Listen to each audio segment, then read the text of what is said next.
বিসমিল্লাহির রহমানির রহিম। সম্মানিত 1 থেকে 12তম নিবন্ধনধারী ভাই ও বোনেরা, আসসালামু আলাইকুম। আপনারা সকলেই অবগত আছেন, গত 30শে জুলাই আমাদের অ্যাপিলেট ডিভিশনের বিশেষ করে প্রধান বিচারপতির কার্যালয়ে 71/23 মামলার একটা শুনানি হয়েছিল। সেই শুনানিতে আমরা হেরে গিয়েছিলাম এবং মাননীয় বিচারপতি আপিল ইজ অ্যালাউড তাদের পক্ষে রায় দিয়েছিল। তো আমরা সিদ্ধান্ত নিয়েছি, যেদিন আমরা হেরে গিয়েছি আর কিছুদিন পরেই আমরা রিভিউ করার জন্য আমরা অ্যাপিলেট ডিভিশনে একটা অ্যাপ্লিকেশন জমা দিয়েছিলাম। তো রায়ের কপির জন্য আমরা দীর্ঘদিন অপেক্ষায় ছিলাম। তো আপনারা জানেন, গত সপ্তাহে আমরা রায়ের কপি দেখেছি। আমাদের 1 থেকে 12তম নিবন্ধনধারীদের জন্য কোনো সুখবর সেখানে লেখা দেখতে পাই নাই। তো আজকেও আমরা আবার পুনরায় হাইকোর্টে এসেছি।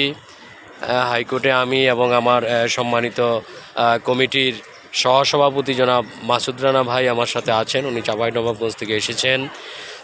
তো আমরা আজকে যতটুকু বিচার শাখা থেকে, অ্যাপিলেট ডিভিশনের বিচার শাখা থেকে আমরা সেখানে কথা বলেছি, সেখানে ড্রাফটিংস পেপার আগের মতোই রয়ে গেছে। তো ওনারা বলল যে আগামী 8-10 দিন, বিশেষ করে এই মাসের কথাটাই বলল যে এই মাসের পরে আপনারা এটা আশা করি আপনারা পেয়ে যাবেন।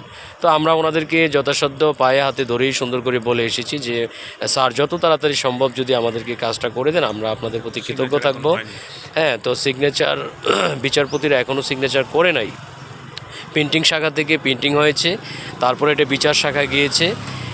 সেখান থেকে দেখলাম প্রধান বিচারপতির কার্যালয় আমাদের ফাইলটা অলরেডি আছে। হ্যাঁ, তো আমরা আশা করছি ইতিমধ্যেই এই মাসের মধ্যেই হয়তোবা আমাদের কাগজে এটা সিগনেচার হয়ে যাবে।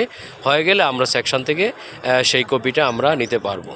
তো নেওয়ার পরে আমরা অধীর আগ্রহে অপেক্ষা আছি যে আমরা অতি শীঘ্রই আমরা রায়ের কপিটা পাওয়ার সাথে সাথেই আমরা যে কোনো সিনিয়র আইনজীবী দ্বারা আমরা পুনরায় এটাকে রিভিউ করব। আর আশা করি রিভিউ করলে আমরা মামলার রায়টা পুনরায় আবার ফেরত পাবো। তো আপনারা সকলেই দোয়া করুন যাতে আমরা ইনশাল্লাহ সঠিকভাবে যেন কাজটা করতে পারি। আর যারা এই দায়িত্বে এগিয়ে আসতে চান তারা আসবেন, সকলের জন্য দরজা খোলা আছে। আপনারা আসবেন, আমরা এককভাবে করব তা না, আপনারা সকলে মিলে কাজটা করেন। দেখেন আমাদের ভাগ্যে 1 থেকে 12তমদের ভাগ্যে যেন ফুল ফোটে। তো সেই আশায় আমরা অপেক্ষা করছি। তো এই বিষয়ে মাসুদ ভাই আমাদের চাঁপাইনবাবগঞ্জ থেকে এসেছেন, গতকাল উনি সচিবালয়ে গিয়েছিলেন।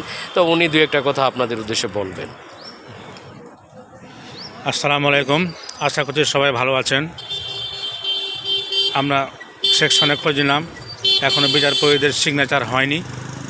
সিগনেচার হইতে হয়তোবা এ মাসটা লেগে যাবে, তারা বললো আমাদেরকে। তো এ মাসটা আপনারা ধৈর্য ধারণ করুন, রায়ের কপি উঠুক। রায়ের কপি উঠলেই আমাদের রিভিউ করা হবে, রিভিউ মামলা কোর্টে উঠবে। তারপরে একটা সবার পরামর্শ করে, সবারই মতামত নিয়ে কোন উকিল ধরলে কীভাবে আগালে ভালো হবে সেই হিসেবে আমরা রিভিউ মোকাবেলা করব।